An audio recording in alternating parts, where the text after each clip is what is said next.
Hello, সবাই কেমন আছো? আগের দিনে বলেছিলাম আমরা একটা মন্দিরে যাচ্ছি, তো কোন মন্দিরে যাচ্ছি চলো সেই মন্দিরের কি কাহিনী আজকে তোমাদের সাথে শেয়ার করব। দেখতে পাচ্ছ আমরা পৌঁছে গেছি। এই মন্দিরটা হচ্ছে মহারাষ্ট্রের কলাপুরের মহালক্ষ্মী মন্দির বা অম্বাবাই মন্দির। তো এখানে আসার জন্য প্রায় মুম্বাই থেকে প্রায় 350 কিলোমিটার দূর। এখানে এয়ারপোর্ট বা রেল স্টেশন দুটোই আছে, দুভাবে আসা যায়। কলাপুর শহরের মধ্যেই মন্দিরটা অবস্থিত। আর এই মন্দিরটা বহু পুরনো মন্দির, বহু প্রচলিত মন্দির। মহালক্ষ্মীর যতগুলো মন্দির আছে তার মধ্যে একটা অন্যতম মন্দির কোলাপুরের মহালক্ষ্মী বা অম্বাবাই মন্দির। তো এখানে পুজো দেওয়ার জন্য মিনিমাম 2 থেকে 3 ঘন্টা লাইন দিয়ে দাঁড়িয়ে থাকতেই হয়। তো আমরা গিয়েছি মানে সকালটার বিকেলটা একটু বেশি ভিড়। আমরা গিয়েছিলাম দুপুরে 2টো বা 2:30টা নাগাদ। আমরা দুপুরে খাওয়া দাওয়া করে মন্দিরে গিয়েছিলাম, কারণ জানতাম অনেকটা সময় লাগবে মন্দিরে পুজো দিতে, ছোট ছেলে পারবে না লাইন দিতে, মানে অস্থির হয়ে যাবে, সেই জন্য খাওয়া দাওয়া করেই গিয়েছিলাম। আর এখানে হচ্ছে লাইন ছেলেদের আলাদা মেয়েদের আলাদা, দুটো আলাদা লাইন হয়। তো সেই জন্য ভেতরে গিয়ে যে পুজো একসাথে দেওয়া যায় তাও না, ছেলেরা আগিয়ে গেলে ছেলেদের হয়ে যায় বা মেয়েরা হলে মেয়েদের হয়ে যায় পুজো দেওয়া। আমরা চেষ্টা করি একই সাথে পুজো দেওয়ার। আগেও একবার গিয়েছিলাম, কুম্ভ মেলা সময় ফেরার সময় গিয়েছিলাম, এবারেও গিয়েছিলাম।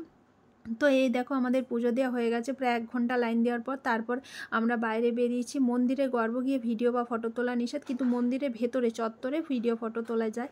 তো এরকম দেখতে পাচ্ছি, এরকম 4টে প্রবেশদ্বার আছে, তার মধ্যে প্রবেশ করতে হয়। তারপরে লাইন তো দিতে হয়, কখনো কখনো বাইরের থেকে লাইন বা কখনো কখনো ভেতর থেকেও লাইন হয়, যখন যেমন ভিড় হয়। আর মন্দিরের কাহিনী হচ্ছে, ঐতিহাসিক কাহিনী হচ্ছে, এই মন্দিরটা প্রায় 7000 বছরের পুরনো মন্দির।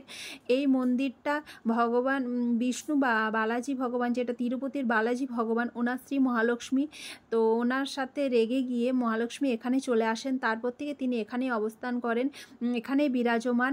আর এখনও কথিত আছে যে দীপাবলির সময় তিরুপতি বালাজি মন্দির থেকে এখানে শাল আসে। আর একটা কাহিনী হচ্ছে, 108টা সতীপীঠের মধ্যে একটা সতীপীঠ এখানে মানা হয়। তো বলে যে বালাজি দর্শন করলে তারপরে যদি কলাপুরে মহালক্ষ্মীর মাতার দর্শন না করে তাহলে কিন্তু বালাজি দর্শন সফল হয় না, এটা কথিত আছে। তো আর এখানে একটা বালাজি মন্দির আছে ভেতরে, সেখানেও দর্শন করে মহালক্ষ্মী মাতার দর্শন করা হয়। তো তারপর আমরা মন্দিরটা ঘুরে ঘুরে দেখছিলাম। আরেকটা মন্দিরে বিশেষত্ব হচ্ছে, এত বছর পুরনো মন্দির, এই মন্দিরে বছরে একবার সূর্যের কিরণ সরাসরি মায়ের চরণ স্পর্শ করে।